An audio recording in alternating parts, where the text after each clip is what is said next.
Hi folks, I'm Anirudh and I'll be talking about my project, Sound Wave Analysis, exploring sounds through data and machine learning. So, sound is all around us. It's in the rain that we see outside, it's in the laughter that we share with our friends, it's in the musical instruments that we play, it's in the music that we listen to, and sound is basically everywhere. But this sound, it's not random. It is not just something that we happen to hear or just observe. It has math behind it. It can be represented with numbers. It has structure. It has patterns of frequencies, rhythms, and energy.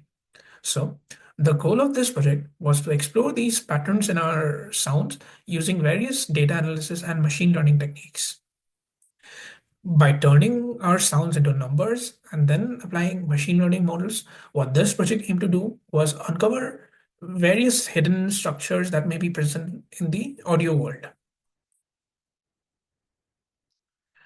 Coming to the goals of this project, our primary goals were to discover whether using machine learning techniques we can naturally cluster sound which usually occur together, and we can also build models that can classify sounds into different categories, like whether it belongs to, or whether this sound is a rain sound, or whether this sound is a, say, thunder sound, whether we could do that using machine learning and do that with a very high level of accuracy.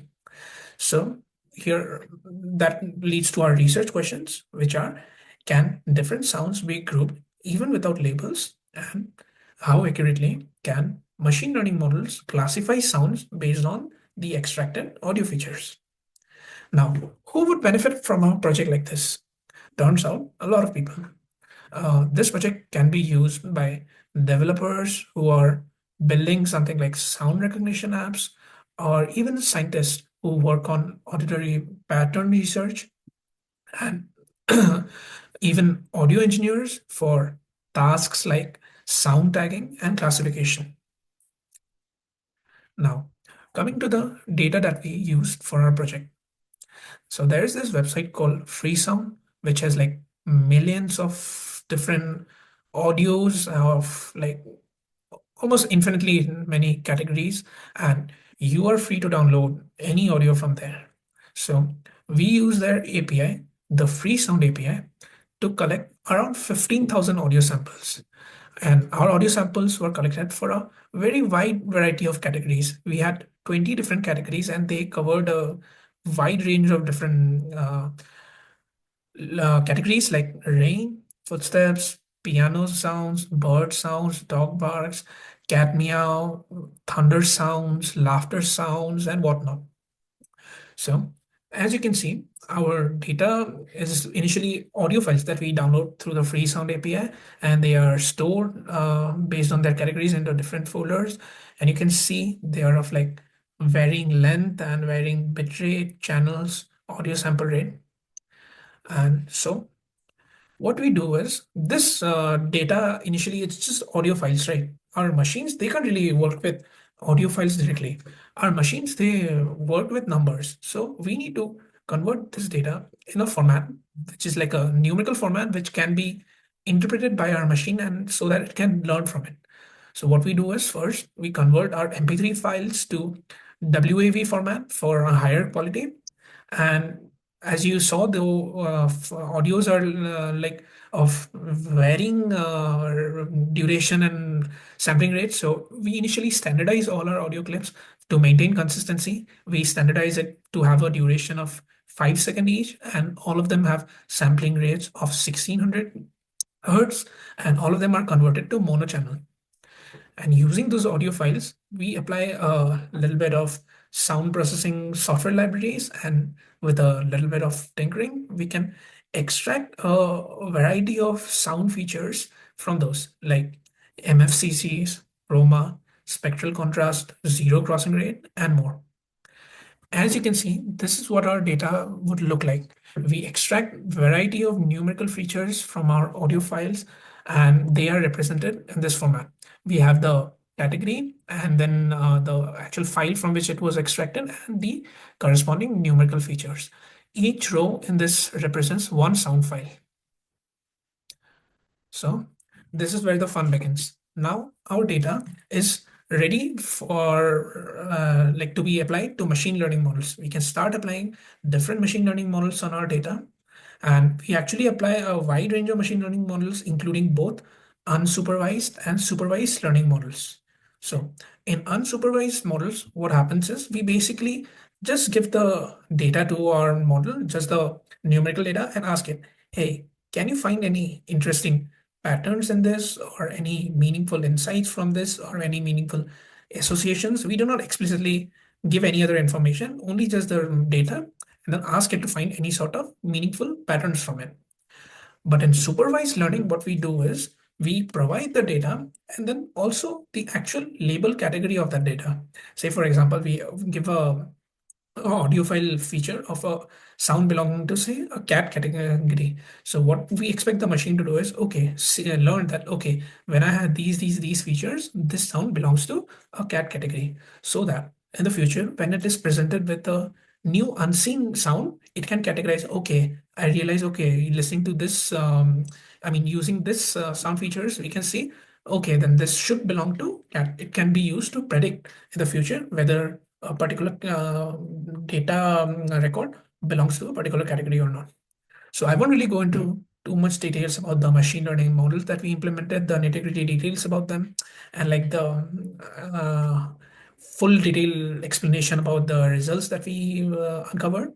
I mean, all of them are presented in the project website. But what I will be doing is covering just some very interesting insights that we could find from our analysis. So the first one that we could find was clustering sounds. So as I discussed, our we extract numerical features from our sound, right? So we actually extract around 43 different features, and we can't really represent 43 different features. I mean, we can't really visualize such high dimensional data. What we can do is use techniques like PCA to map it down to a lower dimension, say something like 2D or 3D, and then visualize it. So when our sound data was reduced into 3 dimensions and we plot it, we can see something really interesting. We can see that sounds which we would expect are very different, say like guitar and train sounds, and or piano and traffic sounds, they are quite different, right? So they actually, when we plot them, they happen to form very well separated clusters in the plot. And when we talk about similar sounds, say for example, laughter and speech, both of them are human sounds, right? So they actually happen to form very overlapping clusters. And sounds like drums and thunder, I mean, they do sound quite similar, right? So they also form quite overlapping clusters. So what this shows is that even without labels, the mathematical structure of sound, it helps us naturally separate different types of sound. Another one was to like how we taught the computer to recognize sounds. So our sounds, initially we have many different categories, right? Say we have sounds like piano sounds, guitar sounds, and drums. Those belong to the category music, right? So if we categorize our sounds into two main categories, say music and outdoor sounds. Outdoor sounds include stuff like thunder sounds, rain sounds, wind sounds, and like so when we categorize them into two broad categories, what we found was the machine learning models could actually tell with very high accuracy, it could distinguish those sound categories very well. The machine learning model could tell whether a sound clip was a musical instrument or it belonged to a, say, outdoor sound like rain or thunder, and it could do that with a very high level of accuracy. So it was exciting to see that even very simple machine learning models could actually successfully separate these two very different worlds of sound. And another thing that we could find was some sounds are actually much more organized than the others. So during our analysis, we can see that some sounds, I mean, not all sounds are equally as organized. And sounds like piano, music, or even rainfall had like very clean and predictable patterns. Their properties like pitch, rhythm, and energy, they followed very nice trends. But when we came across sounds like crowd noise or dog barks, they were much more chaotic and they had much more randomness in their features. And of course, the more organized our sound was, the easier it was for our machine learning models to recognize it and group it. So this shows that the natural structure inside the sound, it actually directly impacts how easy or how hard it is for a machine or even a human to learn from it. So, to conclude, we see that sounds are not just organized data. Sounds are organized data. They are not just noise. So, and our machines can actually learn the patterns inside sound almost the same way as us humans that we intuitively do. And natural groupings of sound types, they actually appear even without any explicit instructions. And with even very simple models, we could actually, our machines were actually able to tell music from outdoor sound and with very high accuracies. So the project showed that even something which we consider as artistic as sound can actually be understood and organized by our computers and machine using the world of data through the world of data. Coming to future directions, we applied very simple models in our projects. So in the future, maybe more complex models like deep neural networks could be used to recognize even more subtle differences in the audio data, like distinguishing between different types of laughter or different musical genres. And this kind of work can actually help in building smart sound recognition systems from like smart homes to even wildlife monitoring to even music discovery. And with this, I'd like to conclude. Thank you.